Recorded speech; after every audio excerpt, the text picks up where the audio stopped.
Donc on va procéder donc à la question orale des habitants. Donc on suspend la séance et on donne la parole à Madame Beccari et c'est Monsieur Jean-Pierre Bélier qui lui répondra. Monsieur le maire, bonjour mesdames et messieurs les conseillers municipaux. Je vous remercie tout d'abord d'avoir retenu la question que je souhaitais poser aujourd'hui. Je pense que la mixité dès le plus jeune âge est une force pour nos enfants, mais également pour le corps enseignant. Beaucoup de constructions ont été créées dans notre vie. Je n'ai pas la connaissance de la date à laquelle la carte scolaire aurait pu être modifiée. Cependant, je remarque que du côté de la gare de Nanterre Université, beaucoup de nouveaux logements ont été créés. Cependant, la carte scolaire actuelle ne permet pas d'amener certains quartiers vers ces nouveaux logements. L'école Anatole France se retrouve toujours isolée alors que les nouveaux immeubles sont à 5 minutes à pied pour pouvoir y accéder. Cette école reste isolée avec les immeubles roses d'Anatole France et les voiles blanches. La carte scolaire semble indiquer que c'est le campus universitaire, malheureusement, qui se retrouve rattaché à ce secteur. Malheureusement, l'université n'a pas peu de chance de voir des élèves de maternelle et de primaire y accéder. Nous savons qu'il y a des constructions qui vont arriver d'ici 6 ou 7, plus longtemps que ça, mais cependant, nos enfants ont besoin de plus de mixité dès aujourd'hui. Le constat qu'on peut faire, c'est que dans l'école d'Anatole France, comme certainement dans d'autres, il y a un réel manque de mixité. La mixité étant une force, je me demande aujourd'hui, Monsieur le maire, pourquoi ne pas offrir à tous ces enfants de Nanterre une réelle mixité en revoyant la carte scolaire pour essayer de mixer certains quartiers, quitte à devoir revoir la carte scolaire dans 10 ans quand les nouveaux logements de la ville de Nanterre seront présents. Je vous remercie de m'avoir écouté et désolé pour ma voix qui tremble. Je voulais vraiment vous remercier d'abord pour votre question. Parce qu'elle touche vraiment au fondement de l'engagement de la majorité municipale. Les mixités, qu'elles soient sociales ou scolaires, que vous appelez de vos voeux, sont vraiment au cœur de notre projet. Je pense que vous avez pu le constater.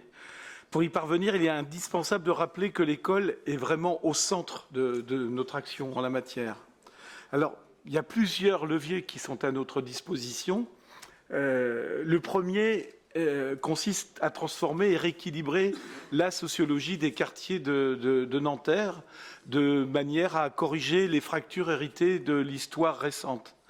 Cette politique volontariste, qui passe notamment par la diversification de l'offre de logements et le renouvellement urbain et social, permet d'apporter de la mixité sociale dans les quartiers populaires et dans les quartiers où la part de logement social est, à l'inverse, insuffisante. Aujourd'hui, ces mesures commencent à porter leurs fruits. Dans tous les quartiers où des opérations ont été engagées, l'amélioration de la mixité sociale se reflète progressivement dans les écoles. C'est le cas au Petit Nanterre, à l'université ou dans le secteur Hoche ou au chemin de Lille, par exemple. Nous le savons car nous avons mesuré l'évolution du taux de quotients familiaux des enfants inscrits à la restauration scolaire au cours des dernières années. C'est un indicateur fiable dans la mesure où plus de 92% des enfants de Nanterre sont inscrits à la cantine. Alors, à l'école Lucie Aubrac, ce taux est ainsi passé de 65 à 56% en 5 ans. À la maternelle Eugénie Coton, il a diminué de 70 à 57%.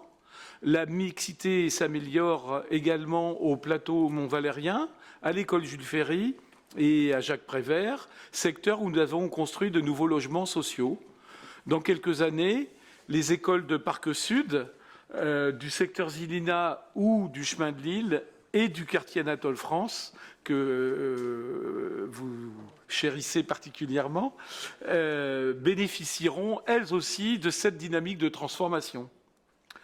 Alors, comme ma collègue Clémence Lacot, en charge du quartier République, a déjà pu vous l'indiquer en décembre dernier, la ville est déterminée à mener à bien le projet des franges de l'université, qui concerne en premier lieu la cité Anatole France, où vous habitez, me semble-t-il.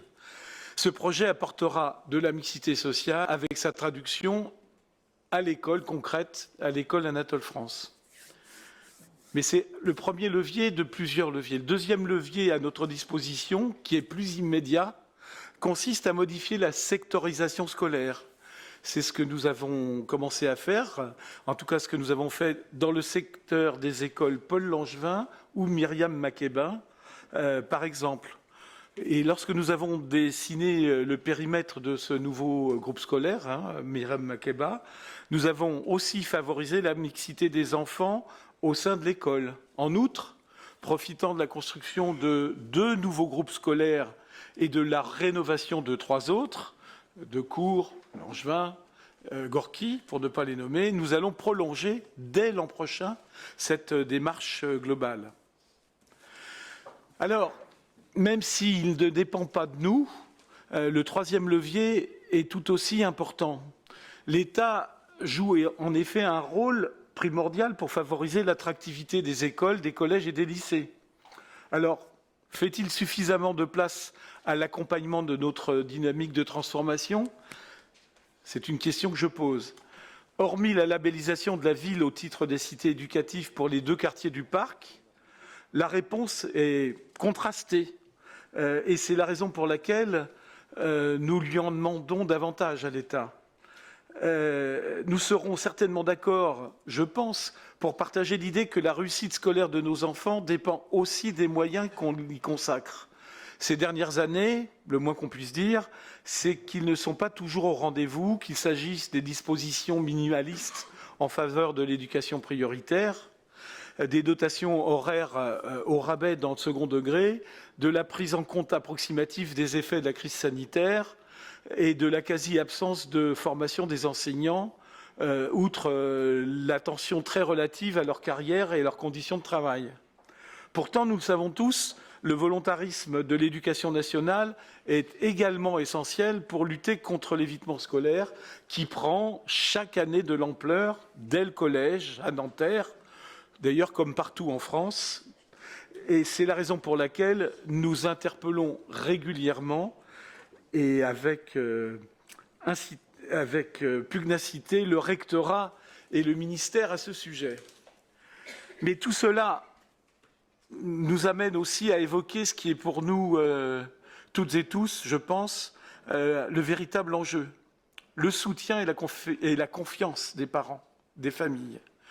Nous devons aider, rassurer, encourager les familles à manifester leur solidarité et à combattre, autant que possible, la tentation de l'évitement scolaire, qui est un véritable fléau.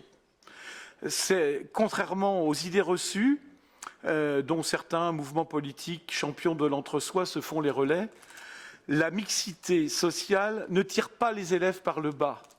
Bien au contraire, elle est propice à l'épanouissement, à l'ouverture au monde et à la réussite scolaire de tous les enfants. Et plus que jamais, nous comptons sur vous, famille de Nanterre, pour faire savoir combien Nanterre est attachée à l'épanouissement de sa jeunesse, jusqu'à y consacrer, et on le verra tout à l'heure encore, près du tiers de son budget. C'est en mobilisant l'ensemble de la société, de l'État, des collectivités, en passant par les professionnels de l'éducation et les parents d'élèves, que nous relèverons ce défi au sein des écoles de la République. Merci, Madame Beccari.